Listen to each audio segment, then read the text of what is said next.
Yo, what is up guys? Willis back here again, and we are taking a look at the 5-star max level GRIFFIN-12 AWD2017, and we are rocking the 3-piece, all 6-star pieces AWD2017 gear set.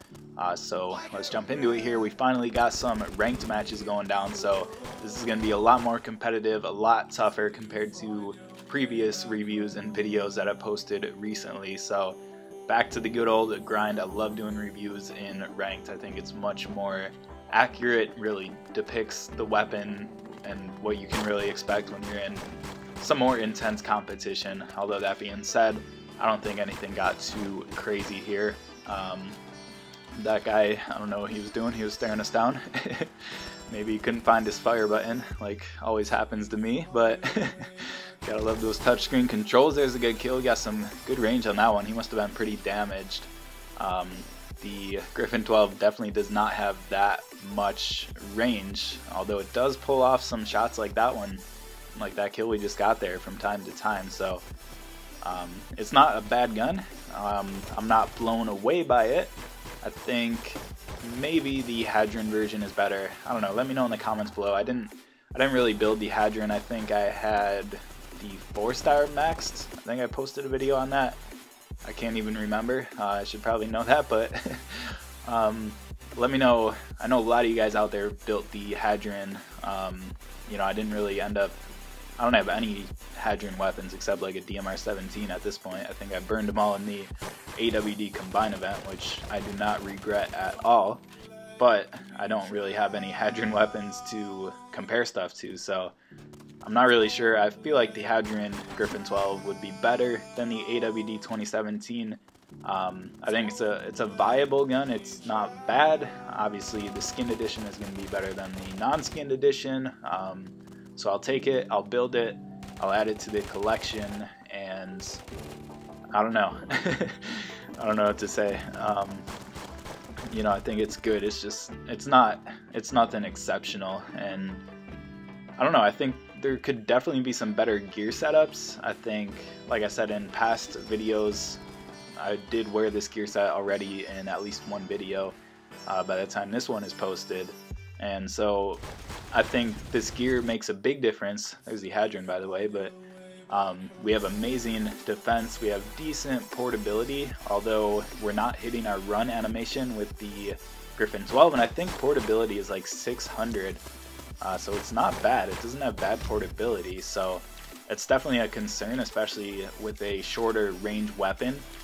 You definitely want to be able to have the ability to run away from danger, run away from long range fights, and a lot of times when I die it's because it's a longer range fight and I simply don't have the speed to get out of the way in time, right? So portability makes a huge difference. I know a lot of people have said always in Afterpulse that, you know, at least once you get over a certain threshold of defense, you know, stats wise, like say 8,500 or something, from that point on, like taking an extra 5,000 in protection isn't really going to do you as much good as adding 500 points in portability. And that could be argued, and you could swap out different numbers here and there, but I think portability is something to strongly consider with this gun. But you know, overall I didn't really feel like I played that good in that match, but we ended up doing 9-3 top on the team, and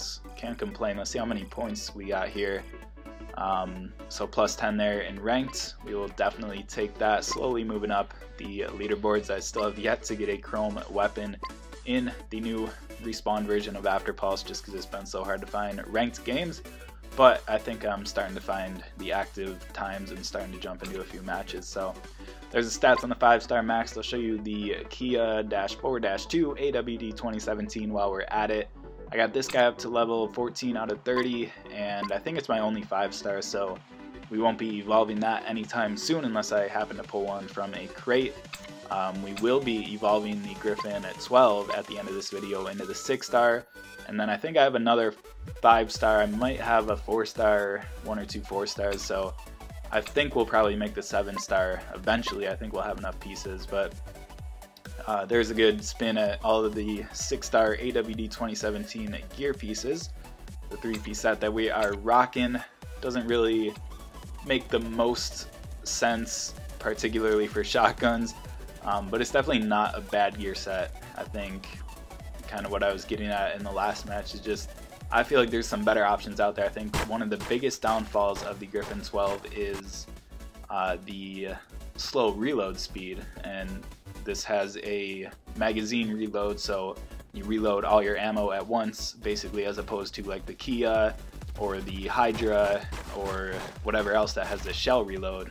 The Typhoon, we can do shell by shell, and you can interrupt that process and start shooting again. With the Griffin-12, you have to reload everything at once, and so you know, they keep it balanced in a way by making the reload very slow. Obviously, you know, it wouldn't be unrealistic to make it go a bit faster, but I think this weapon could easily get overpowered with a faster reload speed. And that leads me into what I'm trying to say, is that if you get some gear that boosts the reload speed for shotguns, I think that would be a very viable gear piece to wear with the Griffin-12, regardless of what edition, really.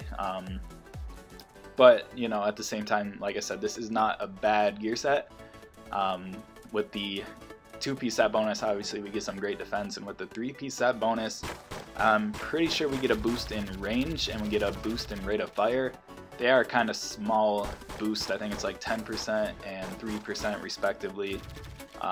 So nothing too crazy, but it's definitely something to consider, especially the increase, well, actually both of those, range and fire rate, I think are very important boosts to have on the Griffin-12 here. So something to keep in mind, but I think gear that would boost the reload speed for a shotgun would be amazing with the Griffin-12, and it would also be nice to be a little bit more portable. We just don't really have that portability with this setup here, so just two things to kind of keep in mind where gear could make a huge difference.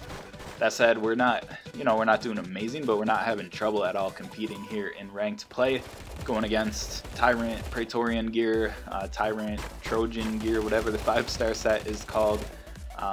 Plenty of CQR 2000 Adams, ACG 40s here and there. You know, lots of 7-stars. I've seen some 7-star AG10 Panthers, some 7-star SMR Panthers. You know, lots of veteran guns lately.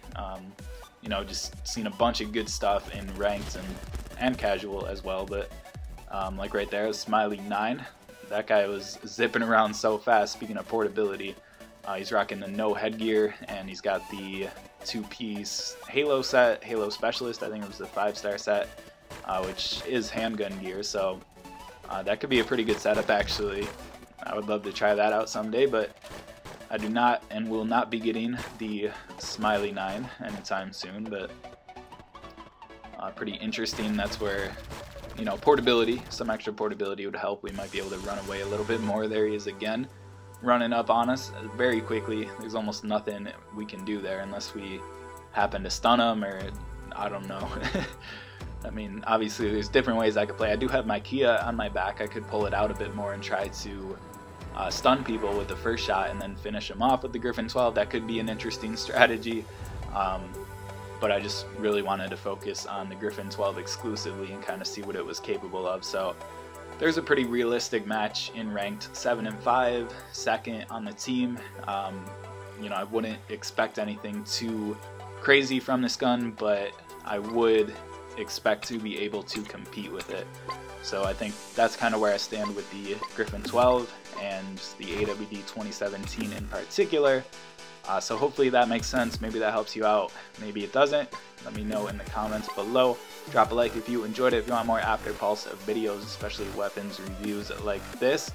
And here is the Evolve. Ammo goes to 12, which should be really nice. Obviously, when you increase ammo, you'll be reloading less often, at least in theory. So I'm glad to see that. We'll grab a screenshot of that guy. I'll be getting a lot of 6-star AWD2017 and 2016 weapons added to the wiki, so be sure to check that out. Link in the description as always, and I think that'll do it for this video, and as always, I'll catch you on the next one.